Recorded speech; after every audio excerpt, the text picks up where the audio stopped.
Hey everyone! I got bored with my original plan for this week's Bee Things video, so I've decided instead to share how I draw things by drawing a picture of Ray.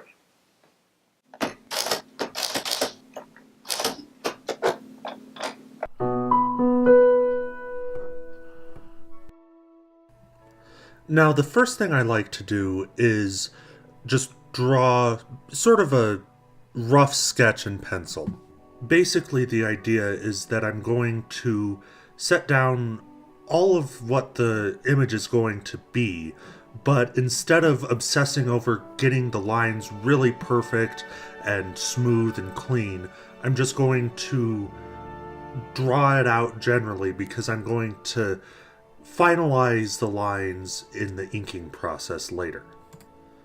Of course, that being said, the penciling process is still really important to me because this is where I basically figure out what the image is going to be, and I have to make decisions as to what am I going to draw, how is the character going to be positioned, what's the angle going to be, what am I going to show, what am I not going to show, and basically trying to find that balance is a little bit of work. You do have to think things through, but the nice thing about pencils is that you can think things through, and if you change your mind, you can just erase it later. Another thing you may have noticed is that I definitely like to draw while moving my paper around a lot. That's just because for me, I know what the overall image is going to be, but I still need to figure out, okay, how do I get this line where I want it to be? And some lines are just easier to draw at different angles because I don't even know why. I'm just talking now. But yeah, so I think it's perfectly fine to move your paper around. I think there are some people that maybe think that, oh, I need to keep my paper perfectly stationary, but I don't think so. I think that's probably hurting you more than anything. Unless you're doing something like animation where you need to keep the paper stationary as much as possible. You'll also notice that I am not going without a reference. I am sort of basing this off of some pictures I pulled up on my computer as well as a Ray action figure that I have. But as a general rule, I'm trying to draw this as much in my style as I can. And now at this point, my camera's going to crap out and we're going to move directly into the inking process. But you'll get to see the lips and basically the face, but you won't get to see hair or anything.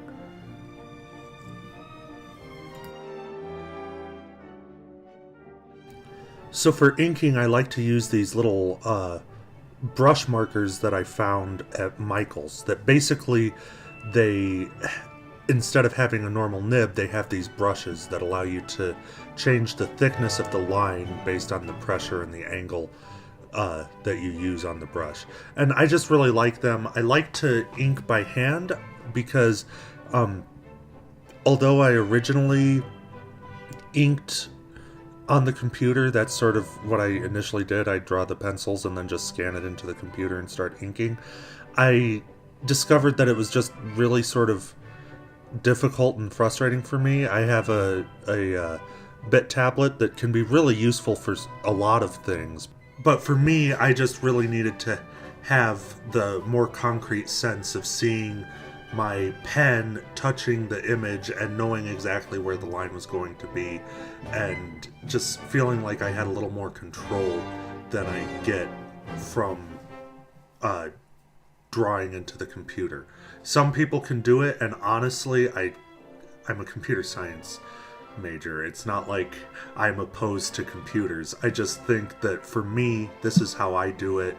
And that's the thing. Different people have different methods that work well for them. For me, it's inking onto a new sheet of paper that I'm tracing my pencils from an old sheet.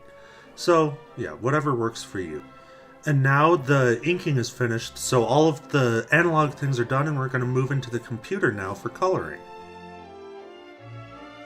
To begin with, I color by basically doing this process that will take the white out of my inked lines so that it's see-through. This allows me to then put color in behind it so that you can basically see the lines as well as the colors, and you don't have to try to get into all the nooks and crannies of my inks. Now, normally I have my mom do flatting first before I color. That it's this process where you just separate each color of an image into its own layer so that you can color as much as you want or don't want. But I don't like doing that process. I find it very tedious and frustrating, and so my mom is nice enough to do it for me because she's great. But I'm also going to do a thing here where I'm actually going to paint it. I'm going to use some special brushes in Photoshop that look kind of like paint brushes, and it's going to make it so it's colored in a way that looks somewhat painterly. And I just sort of like this. I'll occasionally use this technique. I used it for the backgrounds in my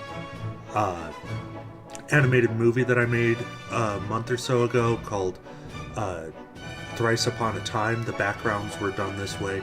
And it gives a texture to it, and it gives a certain feel that I just think is kind of cool. It's different from like the traditional comic book coloring, which is what I often like to do. But yeah.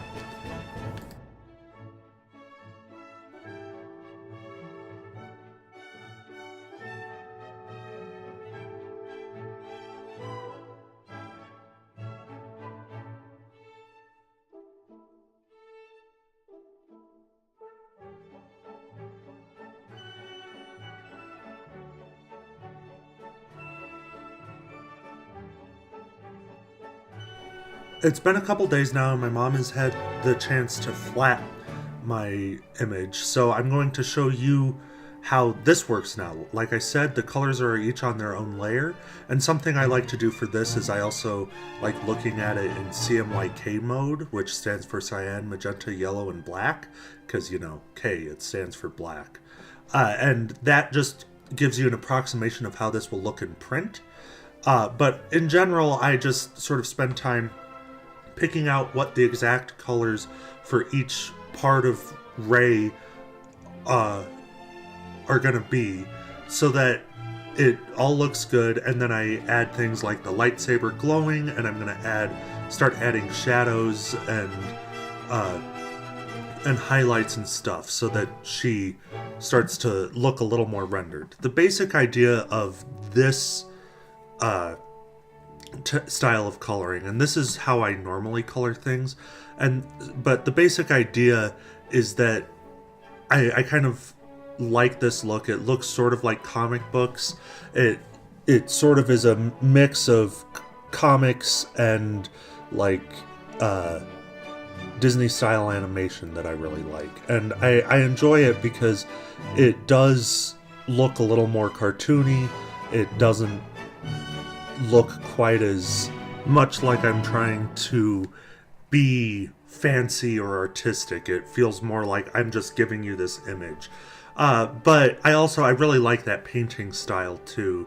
They're each different, and I feel like this one in some ways sort of feels more appropriate for like the interiors of a comic, whereas the painted version feels a little more like it would be used for a comic book cover or a poster or something. And there you have my technique for drawing pictures. I start with a pencil sketch, and then I move into inking by hand on a new sheet of paper before scanning that into the computer and doing all the final coloring and rendering and shading and stuff there. Granted, I'm probably not the best artist out there, but I like doing this, and I think it's important to share how you do things with other people. You don't have to share your ideas, but by sharing your techniques and your methods, you can show people just how many different ways there are to do things, and then they can have the freedom to experiment and discover how they can make things the way they want to make them. Anyway, I hope you found this informative, and if you want, you can check out another video I posted today that is a speed drawing of Kylo Ren. It's basically this exact same process, but it's all sped up, and it's meant to sort of complement the Rey picture, because I drew the Rey picture, gave her red background, and so I'm thinking sort of Kylo Ren complementing that, because he's the villain. You know, villains and heroes. Anyway, I hope you liked this, and if you want, be sure to hit that thumbs up button and subscribe. Be seeing you!